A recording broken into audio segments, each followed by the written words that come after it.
Hi, ladies and gentlemen, and welcome to a special show. Thanks so much for joining us today on Election Day in Kenya. This is the first for the Resistance Bureau to be doing a live show in location. The background you see behind me is the Kenyan skyline. My name is Nick Cheeseman. I'm going to be the co-host for your show today. And in today's program, we're going to be seeking to unpack the Kenyan elections, including the latest news about the electoral process, about voter turnout, and about what to expect from here on in. I've just returned from touring polling stations around central Kenya in Kibera here in Nairobi, where I've watched elections since 2007. As usual, Kenyan citizens have overwhelmingly voted peacefully and orderly, despite the fact that the election is very close, and despite the fact that the Independent Electoral and Boundaries Commission, the IEBC, which you'll be hearing a lot about tonight, has had some challenges, both in terms of problems with ballot papers that have led some national, sub-national elections, so elections for Member of Parliament and Governor, to be postponed, and have led to some confusion about how the digital and manual registers should be used. And we'll say a bit more about that later.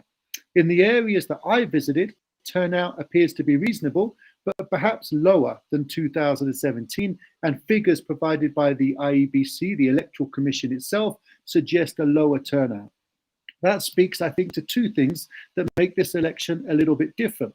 The first is that although the elites seem to see this as a high-stakes election, with both of the main candidates, Raila Odinga and William Ruto, arguing that only they can be trusted to manage the country, voters seem less sure. Many Kenyans say that they do not really believe either of the main candidates will implement all of their policies, and some have been saying to me over the last few days that they think both Ruto and Odinga would end up delivering more continuity than change. The second thing that's perhaps a bit different about this election is that it seemed to revolve more around the economy than around ethnicity, in part because many Kenyans are suffering from rising prices after a long period when COVID-19 eroded savings and increased unemployment. This has led some commentators to wonder if Kenyan politics is changing, and maybe changing in a way that reduces the stakes of the elections, not just now, but also in the future. If that's true, it raises an important question. Could the 2022 elections be a sign of things to come? And is elections becoming less exciting actually a good indicator of democratic consolidation? To answer these questions and many more, we are joined by a really stellar panel of Kenyan commentators, activists, and leaders. And we're really grateful to them for providing their time tonight when time is so precious. First, we have Patrick Gathara, one of Africa's best-known satirists and political commentators. Equally known for his brilliant artwork as for his insightful analysis and social commentary, he was instrumental in the creation of the alternative news site The Elephant and to promoting freedom of expression in East Africa more generally. He's also contributed analysis on international affairs to highly respected publications around the world, including the Washington Post and Al Jazeera. Next up, we're going to go to Wanjiru Ngui, who is a project manager for Fumbra, a collaboration of Kenyan media organizations that aims to cut through misinformation and keep public debate honest. A trained lawyer, as well as the creator and host of the Mine is a Comment podcast, she is a thought leader who uses her many platforms to encourage African women to stand up and be heard and challenge misconceptions about both leadership and political power. Third, we are delighted to be joined today by Willie Mutunga, a veteran reform activist who played an important role in Kenya's democratization and constitution-making process in the 1990s. He is best known for his time as Kenya's Chief Justice, 2011 to 2016, serving as the first head of Kenya's Supreme Court, which was established in 2010. Today, he is a public intellectual, a highly respected activist, and the Commonwealth Secretary General's Special Envoy to the Maldives. And finally, our discussant today, who you'll be hearing from a bit later on, is Limathoni Wanyeki, often known as Mathoni Wanyeki, a Kenyan political scientist, human rights activist, journalist, and the current director of the Open Society Foundation's Africa Regional Office. Prior to that, she was a regional director for Amnesty International and executive director of the Kenyan Human Rights Commission. She is a respected writer and a sharp analyst who was awarded a PhD in 2018 by the School of Oriental and African Studies for her thesis on African solutions for African problems. Before we turn to today's panel, though, I'll ask my co-host Mantali to set the scene. Mantali, great to see you, and over to you. Thank you. What has changed in Kenya since 2017? In that election, William Ruto and Uhuru campaigning together for the Jubilee Party against long-term opposition leader Raila Odinga. That election ended in acrimony after Odinga rejected the results and the Supreme Court ruled that illegally run. Kenyatta subsequently won a landslide in the rerun after Odinga boycotted to a tense standoff. But in the years that followed, political alliances underwent a major. Odinga and Kenyatta settled their differences with the now famous handshake that led to Odinga effectively and then emerging as Kenyatta's preferred candidate to take over from him in 2022. That moved as it suspected all along, that Kenyatta would not honor his promise to support Ruto to replace his result. Kenyan voters have seen a campaign in which many wondered who was the government candidate. And long-term opposition leader Odinga is now casting the light of being the candidate of this Azimio coalition, has the support of Kenyatta and his allies, and has at times struggled to pursue the rule change if elected. Meanwhile, Ruto has positioned himself in his Kenya Kwanza, willing to challenge Kenyatta's once dominant political elite, even though he has been deputy president. There's also two other presidential candidates, but their support base is small, and they're not expected to win more between them. The complexities of the 2022 elections are also clear if we move away from the presidential other contests taking place today. Kenyans have also been casting ballots for governors, senators, and members of county assemblies. Many of these contests matter greatly to Kenyan citizens because development opportunities, and are also hotly contested. In line with the general theme that political in this election than in the past, it seems that voters are less likely to support the same questions and are more likely to mix and match their vote depending on the quality of the individual candidates. It's possible that we will see a situation in which the party of the winning presidential candidate does not necessarily stand. So does this election represent a watershed moment for Kenya, or will nothing actually change? Our panel today is here to help us unpack these important issues. And for those that are joining us, follow us on Twitter @ResistBureau and use the hashtag ResistBureau Live for today and for future shows on Facebook and on YouTube, and recording the show for later distribution, which will also be available for download. As always, we want you to be involved. So send us your questions via WhatsApp on the number +266 238 8199. The number is also available on screen right now in case you need it over to you to start the conversation with the panelists. Thanks so much, Mantari. We're not being able to pick up your audio very well, so I'll try and Peter behind the scenes to fix your audio, and I'll take over from there because I think our guests and our audience can't actually hear you today, unfortunately. So just for those of you who missed it, I'll repeat that very final bit. For those in the audience, please you follow us on Twitter @ResistBureau and use the hashtag #ResistBureau Live for today and for future shows. We are also live streaming on Facebook and on YouTube and recording the show for later distribution, which will be available for download on Apple Podcasts. As always, we want you to be involved, so send us your questions via WhatsApp on the number +263 77 623 8199. That's +263 77 623 8199. So now I'm going to turn and start the conversation with our guests. Patrick, I'm going to come to you first. I'd like you to start by giving us a sense of who the main candidates are. Many of our viewers won't be from Kenya. They might be slightly familiar with the names William Ruto and Raila Odinga, but they might not know that much about them and their backgrounds and what they're representing in this election. So first of all, it would be great to hear from you a little bit about how you see those candidates. What's the main difference between them? And is there something about that that perhaps helps to explain why we might have seen lower turnout in Kenya today than in previous elections?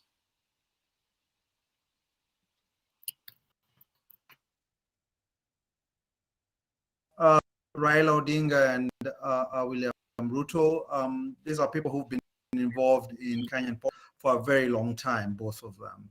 Raila Odinga is the son of Kenya's first vice president, been involved most in opposition politics.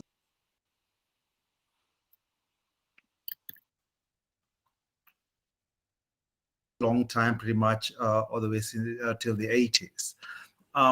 He was detained by the dictatorship of Daniel Arap Moi, tortured. We had torture chambers here in Nairobi that he was a guest of. And I think all the way he was part of the push for to reopen the democratic space to create a multi democracy in Kenya. He's run for president. I think this is his fifth shot at it. I think he's the closest he came was probably 2007, when most people would say he was actually robbed for it. And that's just being brief. I mean, there's going to be quite a lot that I'm going to miss out. William Ruto, on the other hand, came in Party KANU at the time, was involved in the first multi-party elections in 1992 as basically a henchman for Daniel Moi, running an outfit called Youth for KANU that was quite brutal. He's been accused of all manner of things, from engagement in violence in the 2007 and 2008 elections, for which indicted by the International Criminal Court alongside President Uhuru Kenyatta, humanity. He's also fabulously wealthy, well, they both are, but in the case of Ruto, there's been really a lot of questions about how he acquired that wealth. So in brief, those are the two people who are in the main running for the election. Ruto is a current. He and Uhuru Kenyatta were elected in 2013, but they fell out after the 2017 election, in which essentially beat Odinga, but it was a very controversial election. It was annulled at its first go, and in the repeat one, lots of people sort of boycotted it. Kenyatta had state, Odinga had the popular mandate, and actually had sworn him off in as sort of president. Then Odinga and Kenyatta famously called the handshake, that was in 2018, and that turned out to be Ruto. So we have a very strange situation where the sitting deputy president is the de facto is leading the de facto opposition to the regime, and the person who's of the whole shebang, really the person who the state is supporting. When it comes to how they've done at the early days, I think there's quite for lots of Kenyans, there's not much to choose from. Odinga, in essence, has traded in his credentials as a fighter for change, for democracy, for the support of Kenyatta.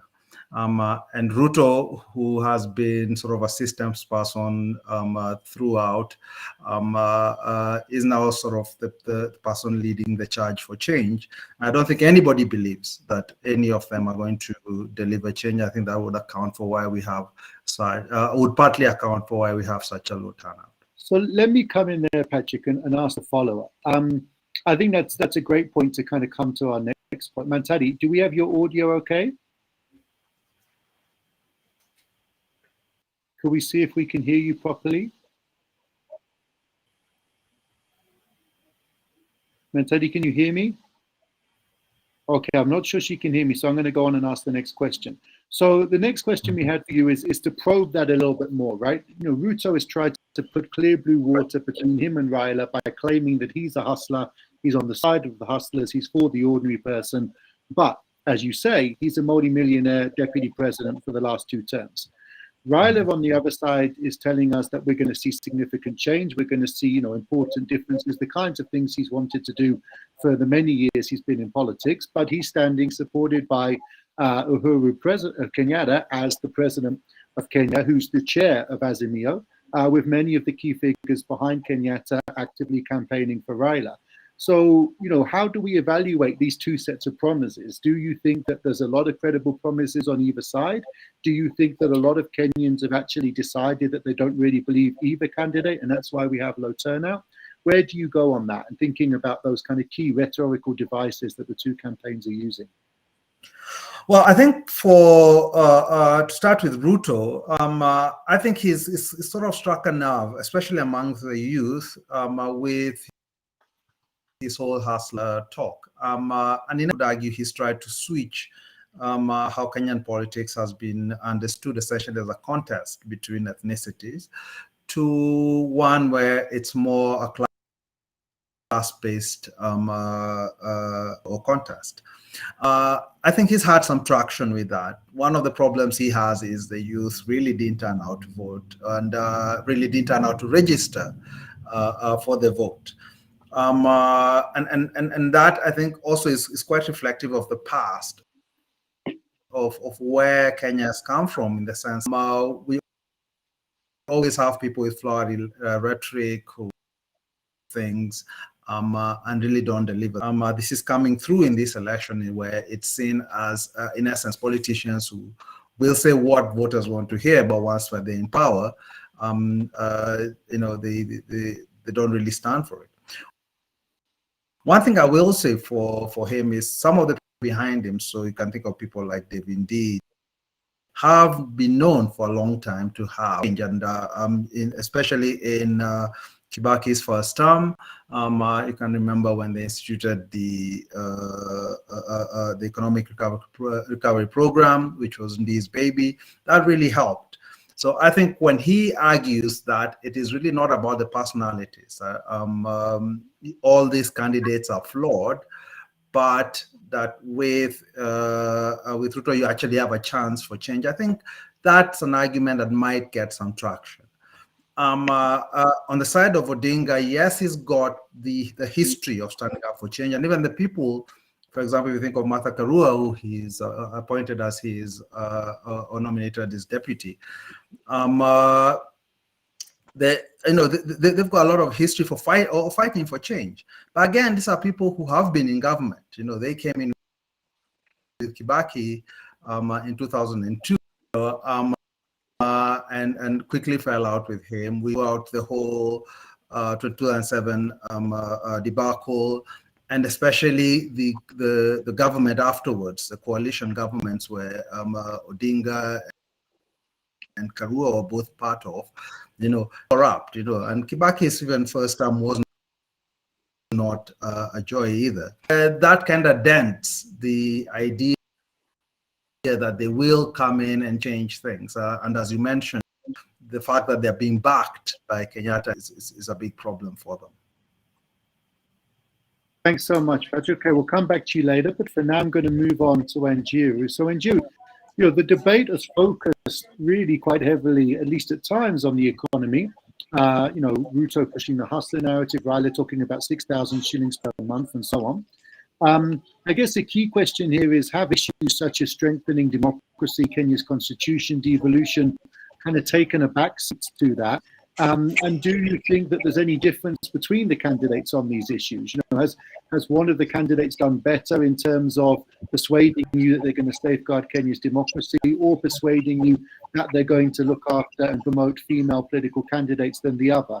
Or, as Patrick was suggesting, do you see quite a lot of similarities between them on this? Thank you very much, and thank you very much for having me on. Thank you very much. Thank you for having me on the show. When it comes to the plans that they have, like the economic recovery plan and what they have with the COVID relief, I don't think we have seen specifically how they're going to do this and how they're going to minimize the wastage of government resources, because I feel like that is what is very important. Showing us the path, how they're going to strengthen innovation and how they're going to make sure that we have less wastage when it comes to government and how government spends money. I don't know if you can hear me.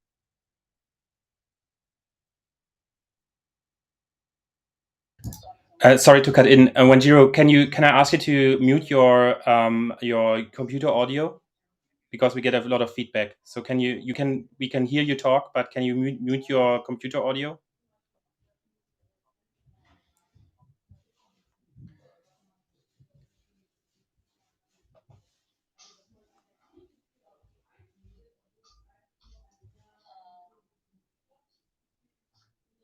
Is that okay? Let's try. Hello. Yes. Is that okay? I think so. Yes. Yeah, you can go ahead. All right, yes. So I'm sorry, could you kindly repeat the question again? I was a bit, okay. I'm sorry, would you kindly repeat the question again? I might have been a bit. Nick, you can go ahead and repeat the question. You should be able to hear you. Thanks so much. So the question we had there was, the election debate has focused quite a lot on economic issues. We've been talking about, the hustlers versus the dynasties and so on. It hasn't necessarily focused so much on democracy and on issues of gender equality. And so I wanted to know, first of all, whether you thought, either of the candidates had said anything that made you think they were a safer pair of hands where Kenya's democracy is concerned, and whether either of the coalitions have done anything that made you think they were more serious about promoting women. Of course, we know that Raila chose Martha Karua as a running mate, so we have a female running mate in amongst the two main political contenders for the presidency, but we also know that we don't expect that many women to be elected in the downstream races. So your evaluation of the candidates on kind of democracy and gender issues, please. Thank you very much. All right, thank you very much for that. Nice, very clear to me. So first and foremost, I think it's important that we recognize and we appreciate, the fact that we have, 11% more female candidates running in this election. And in 2017, we had 7% of the entire, of all the candidates running in this election. But the thing about women running for elections and having more women running for election does not necessarily mean that more women will be voted in, because we're still having, conversations about the two-thirds majority rule and the two-thirds law that was not implemented by the former constitution, by the former parliament, which was a parliamentary, a parliamentary provision, and we did not see that happen. And then another thing that is really important for us to understand is that as much as it is great for us to have, a potential first deputy president, and that is really great, and that is a very, it's an exciting thing to think about, but sometimes you cannot put the responsibility of an entire administration and an entire government on one woman. So now we're saying that because she's a woman, then therefore we are now experiencing representation. I don't think that is it. And I think that when it comes to women leadership and when it comes to the representation of women, a lot more needs to be done and a lot more needs to be demanded. Another thing that I really want to talk about, and I've talked about this a lot, is the fact that when women candidates run for office, or when women candidates are interested in running for office, there's a way that the professionals treat them after they run for office, especially when they fail. And it is this kind of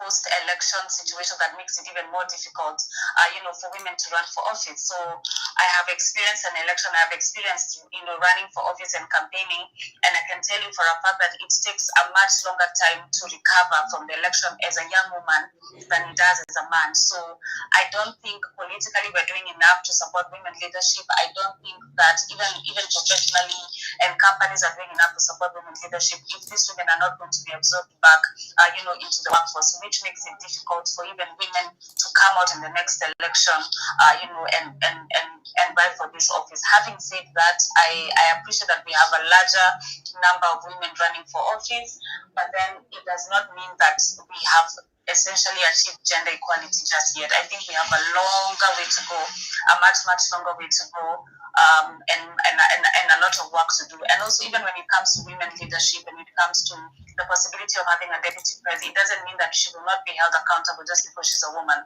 I'm even terrified that she might even be held to a higher standard of accountability than her counterparts, and that is something we're definitely going to see. Thanks so much, Mantadi. Are you able to ask the next question now, or is your audio still out? Confirm you can you hear me? Yes, we can hear you. The question I want to ask us is the example that you are being made around the role that you feel could have Sorry, Mantadi, played. we can't hear you. You're coming in and out again. I'm sorry. We're going to have to. Sorry, Mantadi, we can't hear you. You're coming in and out again. I'm sorry about that. We'll have to try again to bring you back. Would you let me sort of go to the question instead, and while we try and fix Mantadi's audio.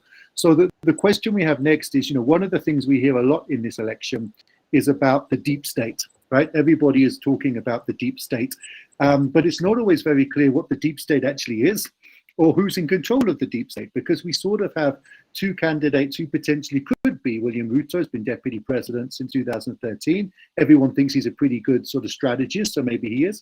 And then, of course, we think that President Kenyatta is behind Raila Odinga, so maybe he is. I think it'd be really useful for people at home if you could sort of explain a little bit about, when Kenyans say the deep state, maybe what do they mean? And why do both sides seem to be worried that the other side has got the deep state and it's going to help them to manipulate the elections?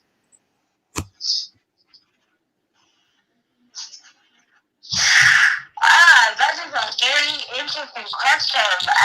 Wow, and you asked me who is afraid of deep state. Anyway, the thing about the deep state, I think, refers to first of all, I don't like the statement the deep state, because every time that statement has been used, it has been used when people do not want to mention names. It has been used when people do not want to hold certain people accountable. It has been used it is a very big way of refusing to name people who are responsible for certain things.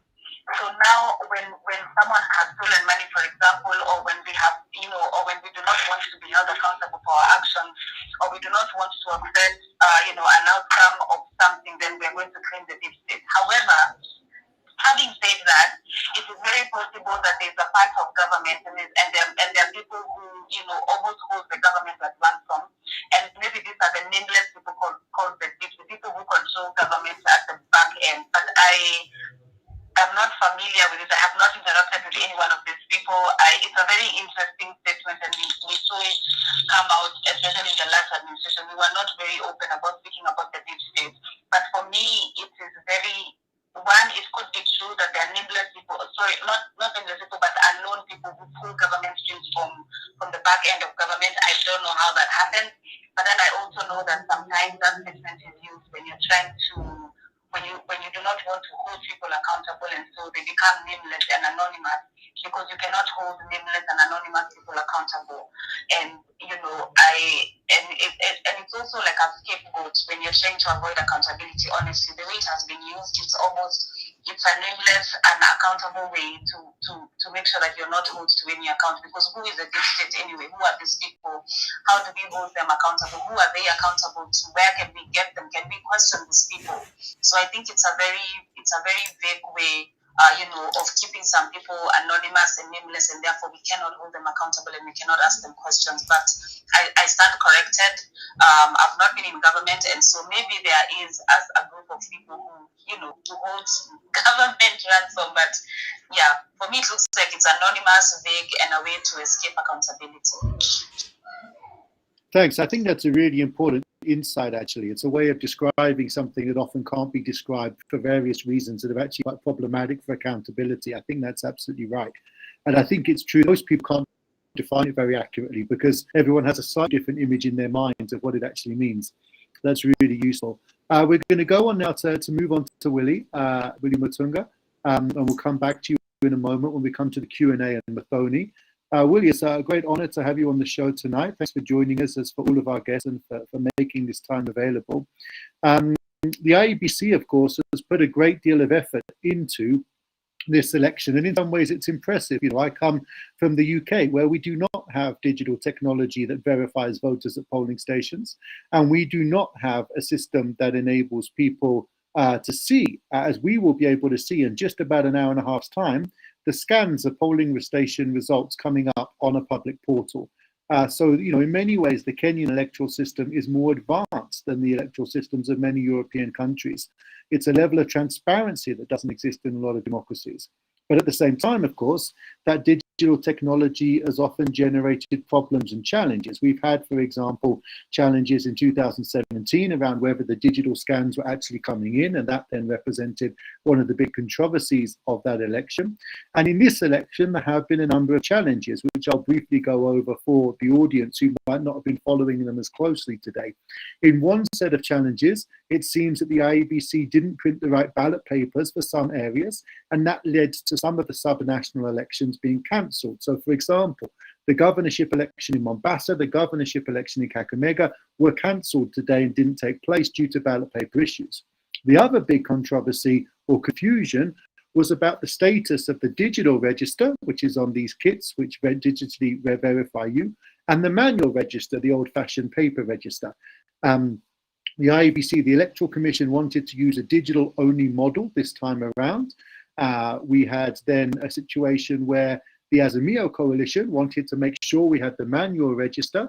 They argued that the digital register would risk disenfranchising people. They took a court case that they won at the High Court, which reinstated the use of the manual register more easily. And then we saw a case where actually the other side, UDA or Kenya Kwanza, then brought another case which took this to the Court of Appeals, and the Court of Appeal rejected the High Court verdict and actually therefore made it harder to bring in the manual register.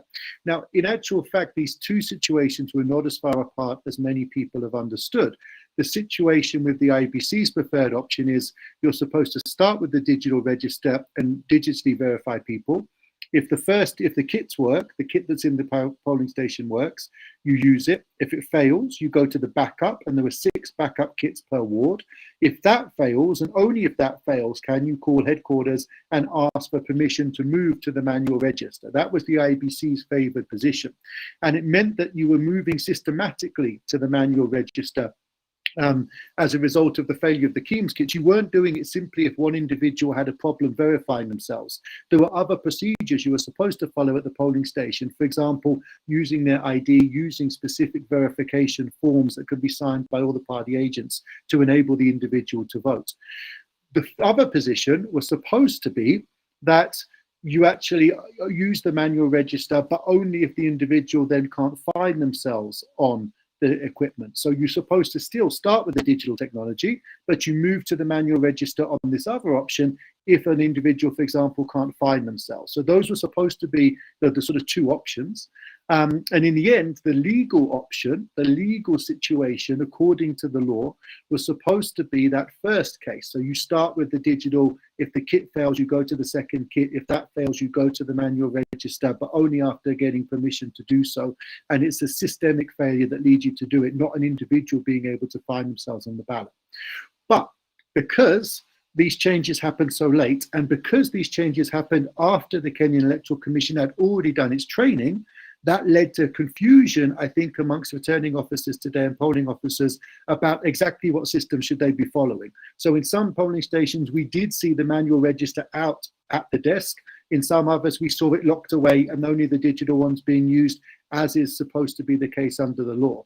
I think in that case, we perhaps cannot criticize the Electoral Commission too much, because that situation was caused as much by these very late court challenges and changes of policy after they'd done their own training, as it did weakness in the IEBC itself. Other issues, perhaps the ballot papers and so on, are issues that only the IEBC can be held accountable for, and there doesn't seem to be any blame to go anywhere else.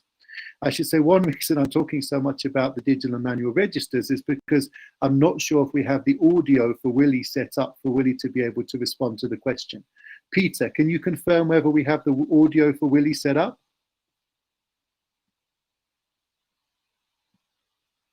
Do we have the audio set up, Peter? We'll try.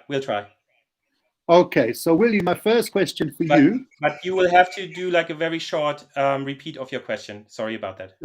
So Willie, the quick repeat of the question for you is, in many ways, Kenya uses digital technology, which is different and more ambitious than anywhere else in the world.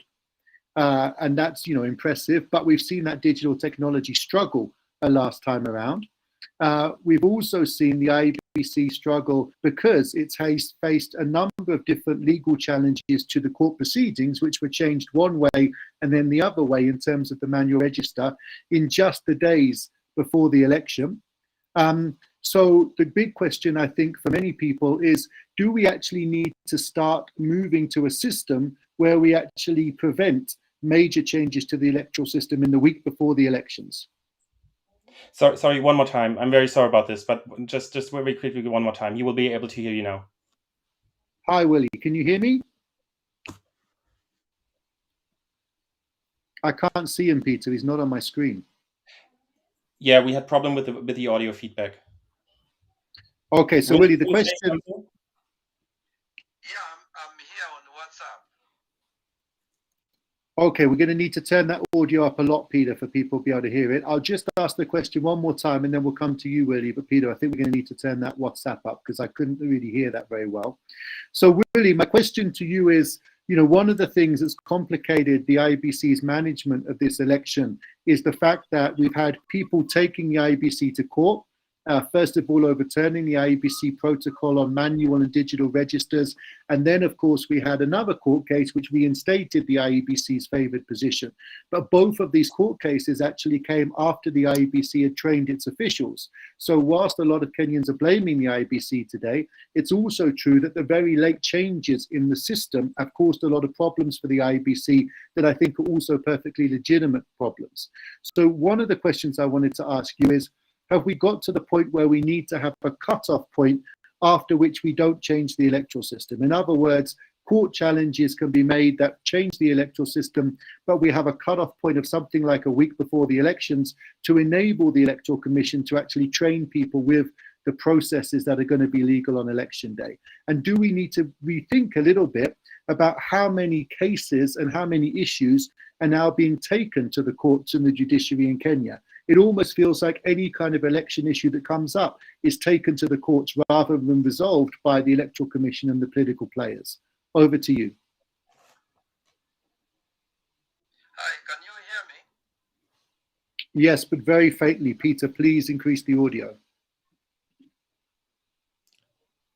Yeah, Willie, you're on. We can hear you. Okay, so Nick, I think that these petitions come under what we call the public interest litigation, and the Constitution decrees them under Article 22 and 258. And my view is that if public interest litigation is restrained in any way and is anchored on the people's sovereignty, all right, it will still be challenged in court. And I don't think under the Constitution there can be a bar to these public interest causes that get to the court through the petitions. So Willie, is there another solution that we might have? Because it does seem that we're creating an almost impossible situation for the IEBC where the legal systems are changed, consistently, all just days. The final change was made literally less than 48 hours to the election. It does seem unfeasible when you have 46,000 polling stations and over 100,000 polling station personnel to retrain them in less than 48 hours does seem unfeasible. So it seems like we've got a kind of structural problem here where we're almost creating a system that makes it impossible for the IEBC to deliver. Is there another solution? I take your point. We don't want to infringe on people's rights to the courts and rights to legal challenge. But is there another way that we can actually get to a point where, we don't see this happening? I mean, as many Kenyans were expressing today on social media, this isn't the first time. This is the third time Kenya has used this kind of equipment. This is the second election in a row with Keem's kits and the second election in a row with this IEBC and this chair of the IEBC. We really should be getting to a point where it would be possible to manage an election without these issues being raised, and yet we still see the same challenges. Is there something that can be done if we can't, for example, agree a kind of period of time in which there wouldn't be changes to the electoral process? What would be another option here? Do you think there needs to be a political solution to this if there can't be a judicial one? Yeah, I guess there's one route, and the route of the courts themselves interpreting the constitution, conscious of this particular issue. The other one is basically constitutional amendments, because there is no time limit, and people raise these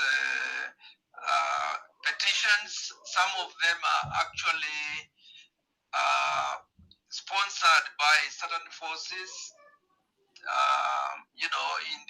in the electoral system. I think the problem with the IEBC, as far as I can know, it's not. As far as I know, it's not about citizens going to court. It's about the political leadership trying to enslave IEBC and making it very difficult for it to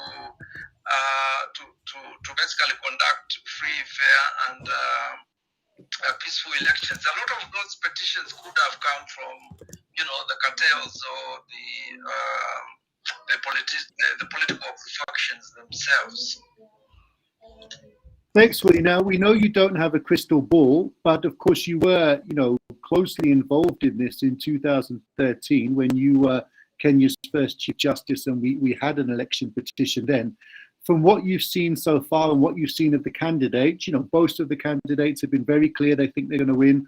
Both of the candidates have already raised concerns about the process. Some of the lieutenants of the candidates are on social media right now calling into question the process.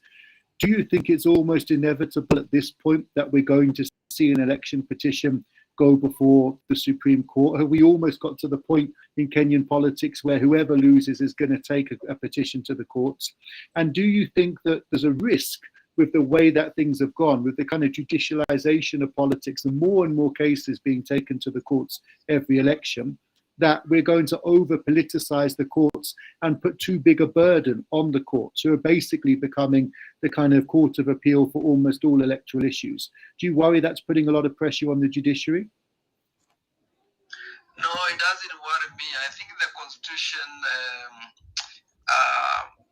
actually does, decree judicial politics. There is no doubt about that. That the entire electoral jurisprudence has to involve,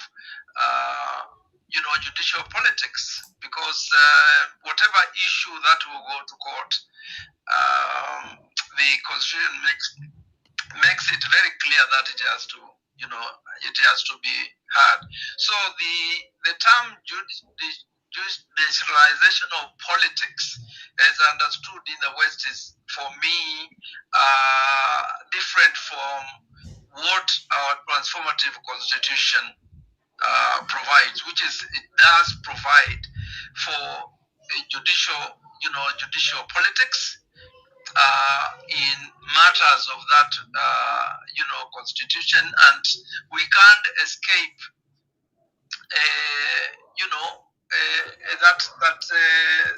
that position, because whether it's about integrity, whether it's about how politics in Kenya organized under Article 91, whether it's about the free, fair, very acceptable elections, all those things are in this constitution, and the judiciary has the last word in the interpretation of the constitution. So I basically say that the constitution itself has given the judiciary,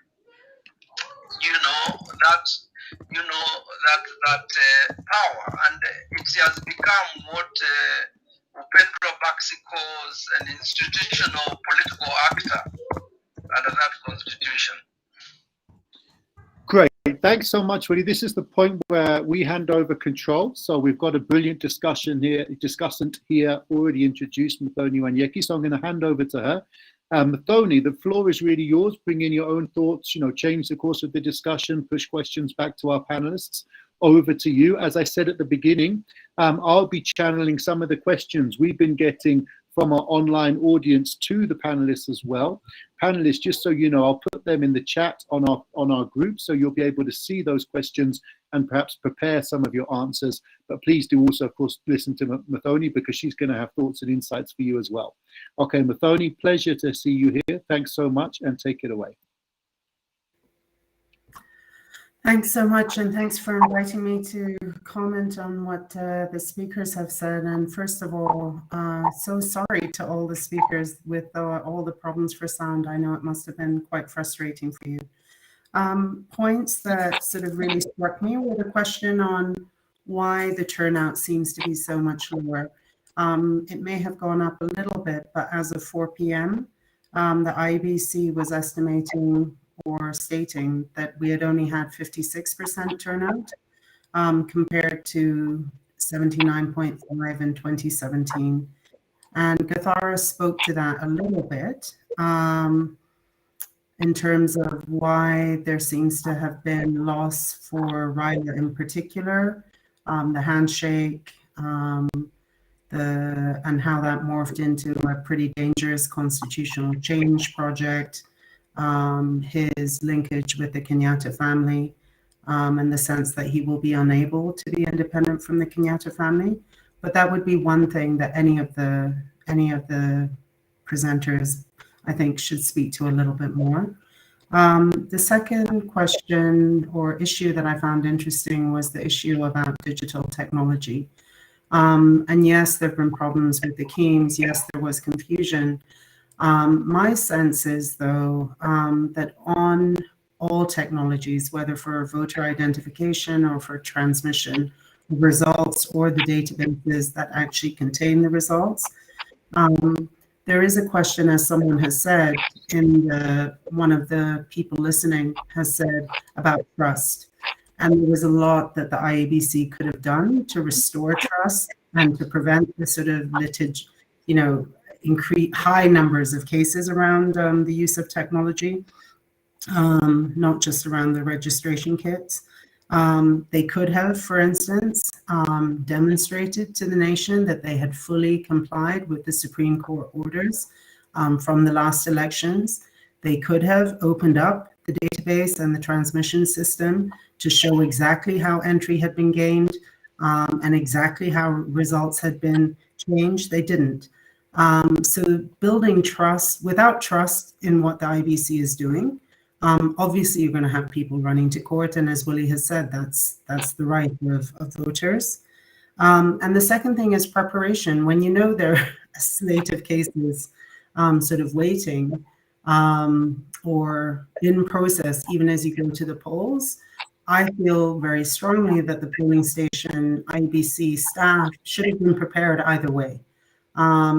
So I don't think we should blame the tendency of Kenyans to run to the courts for creating problems with the IBC. I think we should rightfully sort of place the onus on the IBC to demonstrate good faith to Kenyans, to enable Kenyans to have faith in them.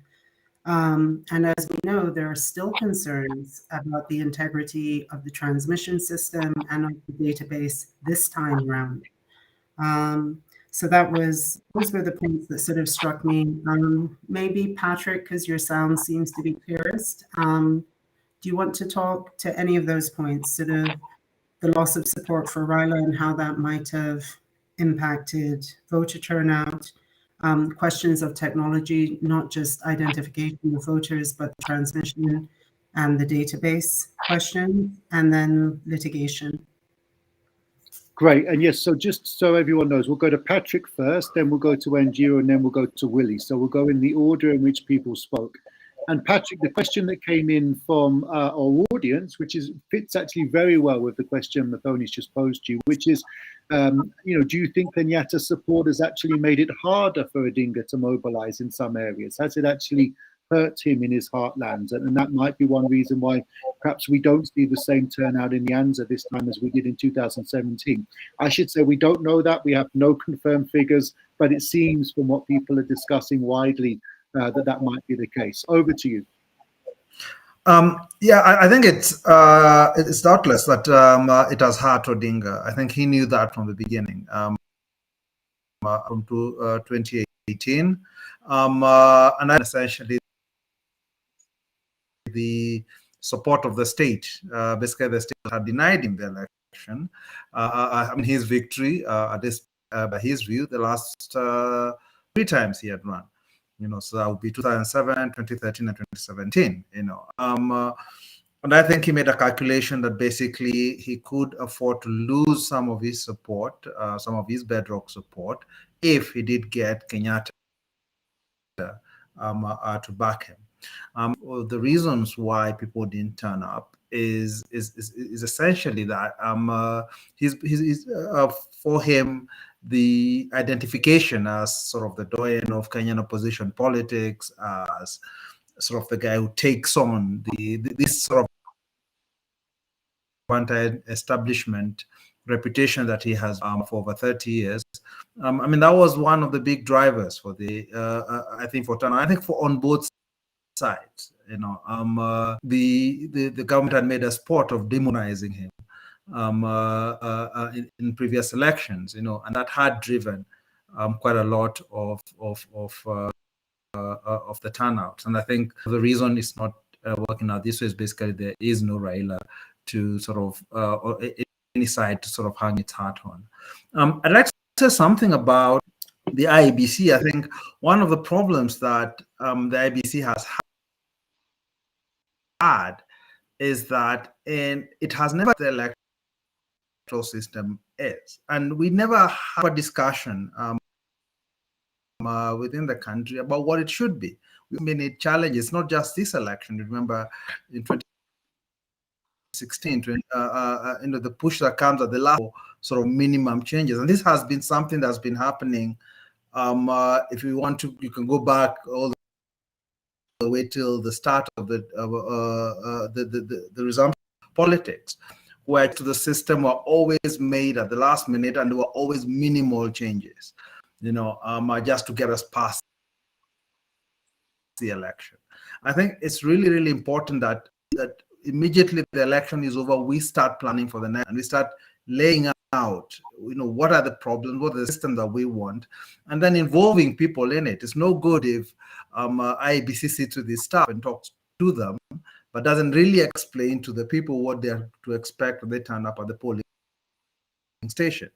It doesn't really explain to sorts of systems it's going to use to transmit results, the electronic or manual. And then what happens is then politicians will come in and they'll play games around this. So I think it's actually the failure to have a longer term view of this. And one final thing on its credibility is that IBC has to understand it's coming from a deficit. It has to go out, as Muthoni said, it really has to go out to build that up. It can't just assume that people will trust it. And I think it's not really been set up to do that. I don't think the chairman basically has had one annulled election, has presided over another that was completely a farce. I don't think he really recognizes just the sorts of damage, the credibility damage he brings with him. And until we actually are able to have real, honest conversations about that and about the electoral system, it's not just about transmission and voting, it's about the entire system and how it works, how people get registered, etc. And actually explaining it to Kenyans. And so we can have these sorts of challenges early on, that sort of can be made early on, and we don't wait till the election is upon us. Absolutely. Thanks so much for that. Wanjiru, we're going to come to you now. I think maybe it'd be great if you could speak a little bit also to the question Muthoni posed around, turnout, and also maybe issues around, does that create legitimacy challenges for whoever wins the election if it is a significantly lower turnout this time around? There's also a question that's come in on the chat that I'll pose to you. And Muthoni, I'll also ask this to you because you've got a lot of experience in this, and maybe you can come in after Wanjiru. Someone's asked us, how worried are you about post-election controversy leading to instability or to conflict? Some have suggested that this is less likely now due to the nature of the coalitions. I think they mean the fact that we have obviously Kikuyu running mates on both sides, and we have multi-ethnic coalitions on both sides. Both candidates stand to lose in a sense from ethnic conflict. but also they say the fact that the state is stronger and anticipates potential hotspots more. Do you think that the system is better set up to avoid conflict and instability this time around? So over to you. All right, thank you very much. Let me comment on the voter turnout. I remember mentioning, that there is no air of hope and, anticipation in the air, because in the last election, at around 3:30 and 4 p.m., 4 a.m., there were whistles, everyone was excited about voting. We were looking forward to voting. But in this election, it has been very slow, very sluggish, and there's an air of almost let us vote and go home.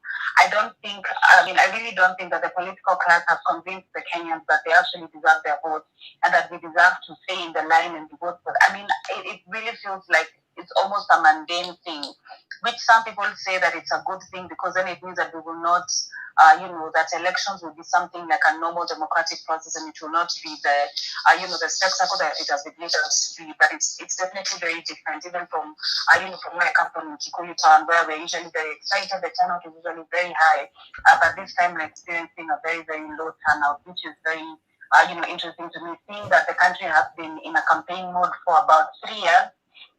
So maybe it tells me that we're tired, we're tired of the politics, we're tired of these people, and we just want to, to get it over and done with. Because even now, it's very quiet. We're not hearing anything about anything. It's just very quiet. People have voted, they've gone home, and life is moving on, and life should move on because there are many things that this election is, but then at the same time, we do not want it to interrupt life, and everyone just wants to vote and get away with it and just move on to whatever it is, to what they were doing with their life. You also asked a question about, you asked about how prepared we are, to deal with the eventualities of any violence.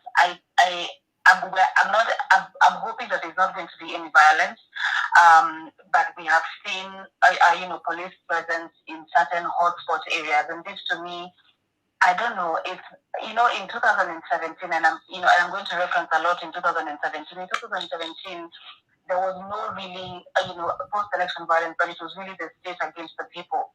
And should there be violence or should there be posts where there violence, I am scared that, that the police presence will mean that it is the government fighting with the people, and it's not really it's not really the people fighting with the people. And so for me personally, every time I see police presence or every time I see, like army trucks, I get very terrified because then it means that it should be the people being fought by the state and being fought by the government, in a way to sort of restore peace and order. So we wouldn't say that we are ready to restore peace. I feel like there are areas that have been marked as hotspot areas where there's going to be a police presence, and where there's a police presence, we know that there's going to be injustice with regard to, extrajudicial killings and things like that. And that makes me very, very scared. And I'm hoping that everyone is safe, that we will not need, that the police will not need to, to go in that direction. Another thing I'm very worried about, in this, especially, I'm starting to see a few things, on Facebook and on Twitter where people are starting to release, election results from certain polling centers, and these results have not been verified. We've not heard from the IBC about this vote, and so I feel like that will be something, that we probably need to be a bit more careful right now because, there's been a lot of mis and disinformation, and I really foresee a situation where people on social media are giving their own figures and trying to say that this one has gotten this number of votes, and I have a feeling that we're going to get that a lot. And so I think my urge would be to make sure that while you read this, while you read these numbers, I hope that we're verifying them, and I'm hoping that we're not getting our information from unverified accounts, and we're aware that there are people who are going to come up with their own numbers just to sort of mislead the public or to sort of set the public in a certain, or to prove that the election was rigged because these numbers were right and these other numbers are wrong. And so I'm really hoping that we're going to be careful with that. But then there have been fact checkers and people looking at these elections, and we have the media really prepared, with the fact checking and fact checking desks across the country. So I think when it comes to misinformation and false results, I think the media is very prepared to do that. The football campaign is also prepared to amplify, the correct results, and I think let's just see how it goes. But I think this election has found us a bit prepared, for misinformation, for violence in the hotspot areas. I wouldn't say that it's preparation because it's threat of violence. and I have very, I'm usually very scared when it comes to police presence in hotspot areas. I think it's very scary, and it always leads to but then at the same time, I really hope that we vote peacefully and that there will be no incidences where the police have to have to use their force and the army has to be called. Yeah.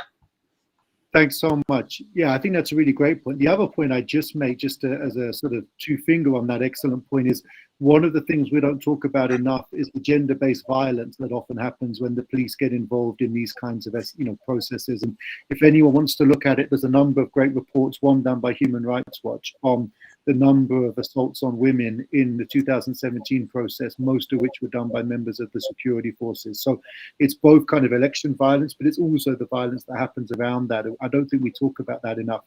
Mathoni, I'd like to come to you very briefly to provide your perspective on that question about stability and so on. Just a quick update. Actually, we already have, I can see from the portal, 11% of the scans of the results in. So IEBC's portal, forms.co, forms.iebc.or.ke, forms.iebc.or.ke, already has 11% of the digital scans of the results in. So you can start to check those results for yourself. Okay, Mathoni, over to you, and then Willie, we're coming to you to wrap up. There are sort of 3 points I'd make. One is that we're not a terribly stable country anyway. As we know, unrelated to the elections, Baringo, Laikipia, Mandera have had a number of incidents over the past year that are not election related and that are repetitive and that have not yet been dealt with. So putting that kind of conflict aside, what we do know about election-related violence is that when it happens, generally the worst perpetrators tend to be the state, operatives of the state security agencies operating to suppress protests within opposition areas. Are we expecting to see that kind of state repression this time around? No, just because of the nature of the candidates this time around. And as someone said right at the start, we have a situation where the opposition is essentially in government. So we're not expecting to see that this time around. I think, though, whether we'll have unrest and protests that could lead to state repression really depends on how the IEBC handles the transmission, tallying, and announcement of results. So yes, it's good that the process of how the transmission is happening, that this portal is up and so on. But we know there are security concerns around the database. That is very clear. So we wait to see what happens. All is always calm on polling day. Let's see what happens in the days to come. Thanks so much. So Willie, we're coming to you. We'd love to have your reflections on all of the things that we've talked about. But we've also got a question that's come in specifically targeted for you, so I'll read that out as well. And the question for you is, do you think Kenyans know enough about their rights, or know their rights and know the Constitution well enough? Does Kenya need more education about the Constitution, and does it need more education about the electoral process and broader issues, not just where is your polling station, how do you vote, but what are the rights of citizens and so on? So please reflect on the discussion so far, but also that question about civic and voter education. Over to you. Okay. Yeah, the first question, do Kenyans know their rights well enough? My answer is not well enough, but I've seen that during the pandemic, the demands that Kenyans made showed very, very, very clearly that they were familiar with Article 43 of the Constitution, because they asked for food and the lockdown, they asked for water, you know, they asked for specifically on the, you know, the right to health, you know, making those demands which are in the constitution. So because of the pandemic and what really happened, the evictions and what have you, I think that period made Kenyans know some of their rights well enough. But yes, we need robust civic education on the constitution, particularly around the sovereignty of the Kenyan people in the constitution and in the electoral laws. I must say also, because of the robust public interest litigation, there is a lot of awareness of rights that is emerging, but it needs, of course, new politics as well for the citizens to invoke these rights. Thanks so much. I think that's a great point on which to end. I'd like to thank our terrific panelists. All of them have been brilliant. Thank you so much for sticking with us despite the awful sound problems. I'm hear from people at home that the sound has not been good, but they have heard most of what you had to say and they have really appreciated it. We're already getting a lot of people saying that they thought this was a really insightful conversation. So thank you so much. We could, of course, continue to talk for hours, especially now the results are coming in, but time is against us. So it's time to say thank you for all of you for tuning into the Resistance Bureau. We will be back with another show in about 3 to 4 weeks. And thanks, once again for giving us your time. We really don't take it for granted. As you know, all of our episodes go up on our website, so please do check out theresistancebureau.com, theresistancebureau.com. Not only can you see this great show there very shortly, but you can see brilliant shows on all sorts of things and a lot of the issues we talked about today: human rights, elections, electoral manipulation, gender, how to promote women's political representation. A lot of those issues, we've had dedicated shows, all of which are there with brilliant panelists like the ones we have today, and in some cases even less sound problems. It's also important to say, of course, that this program doesn't just happen. It takes a lot of effort behind the scenes. So thanks very much to our colleagues, to Jeff Smith, also to Peter Dory, who helps to put the whole process together and has probably lost about 5 years of his life tonight, and to Ndonda Masaka, who does a great job with the images and the conceptual work behind the Resistance Bureau. So thank you once again for joining us. For everyone in Kenya, thanks so much for giving us your time. Have a great night. Enjoy watching the results as they come in and stay safe. Thanks, everyone. Bye.